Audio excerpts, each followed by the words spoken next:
Aquí estamos de regreso con más y al punto. Les reitero, en compañía de mi dilecto y apreciado amigo Danilo Paulino, quien había estado ausente por la pandemia allá ¿cómo es? En Pedro García. Recluido en Santiago. No, pero ¿cómo en Pedro García? Pedro García, un distrito municipal de la provincia de Santiago. Un lugar hermoso, a mí me gusta bastante. Por la vista. Tan temido como en el olvido, sí, el pobre Pedro García. Pero tiene unas vistas panorámicas envidiables. Sí, no, sí, pero no se pueden quejar los municipios de Pedro García porque el gobierno dominicano le está haciendo una gran inversión. Aparte de que le está construyendo empresas para que se construyan allí tenis, botas, entre otras cosas, le ha hecho la carretera turística que se había esperado por tantos años. Solamente le faltan unos 5 kilómetros. Qué bueno, y una de las carreteras más seguras que tiene el país. Bueno, qué bueno que sea así, que Pedro García pues, se ponga acorde. Una carretera que requiere de un mantenimiento permanente. Sí. Una carretera de montaña. De montaña. Y los gobiernos anteriores, ninguno le habían dado mantenimiento. Le han dado un tímido mantenimiento. Si esa carretera se le da mantenimiento de manera constante, pues se mantiene. No, y ahora se hizo como va, porque el problema que existía anteriormente era que no se canalizaban el tema del agua, de las aguas, de los riachuelos que pasan, los arroyitos, y eso era lo que tendía a derrumbarla, por eso era que se derrumbaba bastante. Pero ahora no, ahora se hicieron allí un sinnúmero de gaviones en muchos lugares donde se necesitaban, y todos esos arroyos fueron canalizados por grandes tuberías con alcantarilla. Ahora sí se hizo una carretera. Bueno, pero también hay que decir, aquí ya vamos con un tema con esto, que esta carretera, señores, está enclavada en un lugar donde se presentan ciertos movimientos sísmicos con frecuencia. Sí. Entonces, debe ser una carretera, como usted muy bien dice, con características especiales, específicas de la zona. Yo conozco muy bien la zona, me gusta bastante viajar a Puerto Plata por esa zona, porque usted llega ya abajo a Cabarete, Puerto Plata, ya llega, comenzando por ahí. Sí. Y después de subirse, yo me subo por ahí por Moca, me gusta esa vista panorámica por ahí por Moca, y usted sigue toda la carretera de montaña hasta llegar y caer allá a Cabarete, Puerto Plata. Pero usted sabe por qué era que no se hacía como iba. ¿Por qué? Porque los anteriores incumbentes del Ministerio de Obra Pública la sobrevaluaban, como sobrevaluaban la circunvalación de Santiago, que la sobrevaluaban con 150 y 200 millones de dólares por encima. Una carretera que se inició cuando Balaguer, porque fue Balaguer que inició el tema de la circunvalación de Santiago, o la construcción de la circunvalación de Santiago.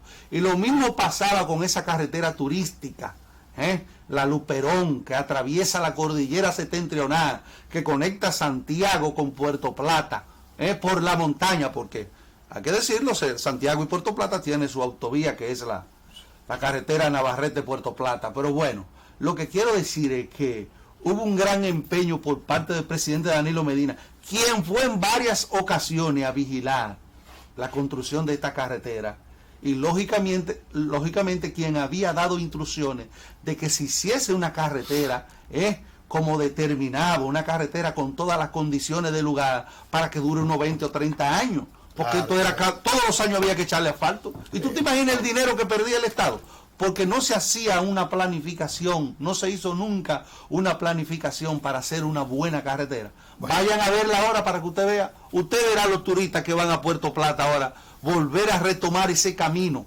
porque esa es la visión que tiene el presidente Danilo Medina, para que las familias que viven en el trayecto de ese camino, de esa carretera, que por cierto se estaban mudando todas para la ciudad de Santiago y otras ciudades, pues vuelvan, y los que quedan allí se mantengan ahí, porque allí se vende muchos rubros, se vende muchos comestibles, hasta dulces, entre otras cosas, se le venden a los turistas, y esa gente vivían de eso. Pero ¿por qué dejaron pasar los turistas? Porque la carretera, señores, hace 5 años atrás se volvió totalmente un disparate, y tenía un promedio de más de 10 años que los gobiernos no le ponían la mano. Solamente Danilo Medina se empeñó en hacer una carretera de clase mundial. Bueno, pues vamos entonces ya a un tema que siempre es nuestra preocupación, el tema candente de la política. Estamos en proceso de elecciones extraordinarias, voy a llamarlo así, o elecciones pospuestas, producto de la pandemia, para el 5 de julio, donde se van a elegir el presidente de la República, vicepresidente, los senadores y diputados de la República. Había un tema que no se había esclarecido, una parte del proceso electoral que no se había esclarecido, que era el famoso voto en el exterior. Esos dominicanos que a partir de la Constitución del año 2010 adquirieron el sagrado derecho de votar en el exterior, de elegir sus representantes, sus diputados de ultramar. El famoso temido voto del exterior. Sí. Temido voto en el exterior, porque es el más caro de la bolita del mundo. ¿Será? El más caro de la bolita del mundo. Pero entonces, yo pensaba que era por la cantidad, el tema del temido. También temido porque son casi 600.000. Hablando de un 7%. 600.000 votantes en el exterior, sí, más o menos. No, usted está hablando quizás de ciudadanos. No, votantes inscritos. Ciudadanos, por ejemplo, el estado de Nueva York tiene un millón y pico de dominicanos. Claro, no, pero entre Estados Unidos, Europa, Puerto Rico, hay 600.000. 600.000 más o menos, inscritos. Que esos 600.000 deciden un proceso. Pero venga, un voto decide un proceso. Un voto decide un proceso. Dice entonces, ¿qué sucede? Claro está, la abstención es bastante alta, porque recuerden que aquí es que se declara no laborable, pero en Estados Unidos, en España, en Francia, donde reside un dominicano, no es elaborable, usted tiene que ir a trabajar, y si usted puede ir a votar, usted va y vota. Entonces ese voto en el exterior, que algunos creen que ese pastel es de ellos, y voy a hablar claro, el PRM cree que esos votos en el exterior son de ellos, y habían puesto todos esos huevos en una sola canasta. La canasta estuvo a punto de caerse y se le iba a romper todos los huevos, la canasta de huevos. Ya la Junta Central Electoral convocó oficialmente en el día de ayer a los ciudadanos residentes en el exterior para que se preparen a votar. Pero hay una incógnita que yo he venido diciendo de la pasada semana. La incógnita es la siguiente: las ciudades donde residen dominicanos en el exterior, básicamente Nueva York, que ha sido una de las más afectadas de Estados Unidos por el coronavirus, Barcelona, España, Madrid, Italia, esas ciudades todas estarán en condiciones de permitir aglomeración de personas. Se podrá hacer fila, Danilo, amables televidentes, para ir a votar. Se buscará la Junta Central Electoral un mecanismo que garantice que esos dominicanos puedan ir en grupo de 5, de 6 a votar, y que se extienda más allá del plazo que establece la Junta Central Electoral para el voto aquí en la República Dominicana. Yo pienso que eso debe estudiarse, lo decíamos en el día de ayer, de ver si esos dominicanos podrían, no sé, la Junta crear un sistema, un software especial para que los residentes en el exterior puedan votar electrónicamente, aunque no lo establece, la ley electoral no lo establece, de que los residentes en el exterior pues puedan tener no solo alrededor de 10 horas que conlleva el proceso electoral, sino que puedan tener un poco más, que lo hagan en 2 días, que puedan hacerlo 2 días, votar 48 horas que se le dé para votar. Creo que hay que mantener el distanciamiento. Yo creo que eso se hace en un día y que las mismas autoridades en el país donde se vaya a desarrollar el tema del voto, que también colaboren, no solamente las autoridades dominicanas, sino las autoridades de ese país, porque a ese país también que le interesa que se mantenga el tema del distanciamiento. Sí, pero a ese país no le interesa que usted vote o no, si usted es dominicano que no vote o no. Es que no se diga. Sí, pero a ellos les preocupa el tema de la pandemia. Eso sí. Les preocupa el tema de la pandemia y no es verdad que ellos van a permitir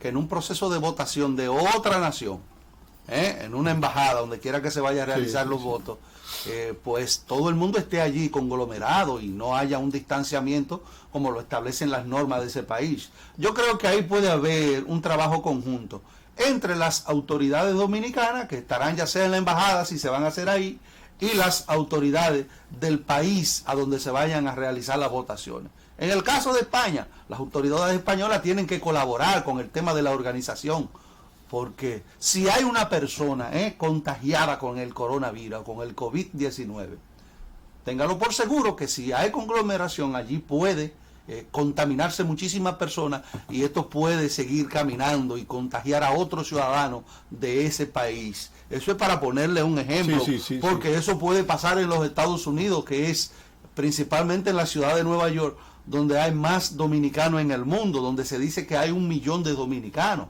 otros dicen que hay más de 1 millón. Hay más que en Santiago.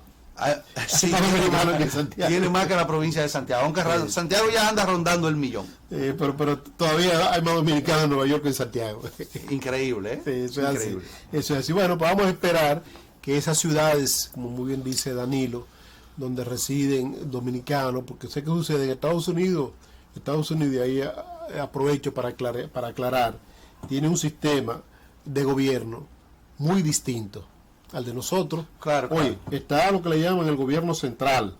El Departamento de Estado ha dado luz verde para que se desarrollen las elecciones. Pero están los gobiernos de la ciudad.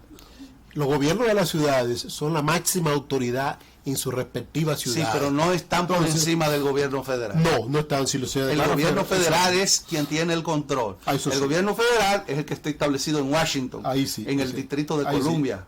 Si es un delito pedacito que le llaman Washington. Si es un delito federal, lo persiguen donde quiera que esté. Donde quiera que esté. Pero entonces están los gobiernos de la ciudad, como decía. Estos son los gobiernos locales. Los gobiernos locales, los de la ciudad o estatales, son los que tienen luz verde para determinar qué puede ocurrir en cada una de sus demarcaciones. Si dice, por ejemplo, el alcalde que es de origen boricua dominicano, Rivera de Lawrence, Massachusetts, familia de Danny Rivera, si ese dice, aquí yo no acepto que se reúnan más de 3 personas en ningún lugar. No lo acepto. El que vaya a votar, el dominicano que vaya a votar, tienen que ir en uno por uno y que se coloquen a cierto distanciamiento, hay que respetarlo. Pero ya Donald Trump ha dado las instrucciones para que la economía de Estados Unidos pueda iniciar su curso. Ya el presidente Donald Trump ha dicho públicamente en un sinnúmero de ocasiones que el tema de la reapertura de los negocios hay que iniciarlo desde ya, y se han iniciado en muchísimos estados en Estados Unidos, y esa es una instrucción del gobierno federal.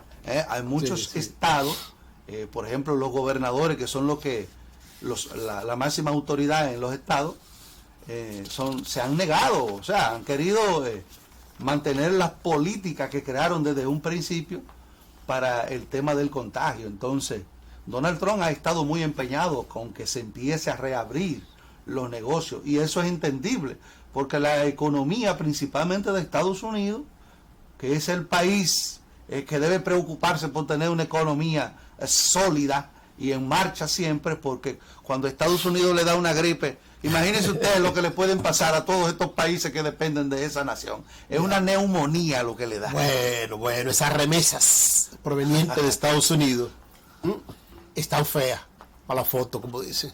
¿Por qué? Porque con esa cantidad de desempleados que se ha producido, cantidad de desempleo que se ha producido en Estados Unidos, el que le enviaba a su chelito, a su tío, su tía, a su hermana, a su hermano, su papá, su hermano, no lo va a poder enviar ahora, estos días. Bueno, vamos a la pausa, Danilo. Cuando regresemos abordaremos otros temas de interés nacional e internacional.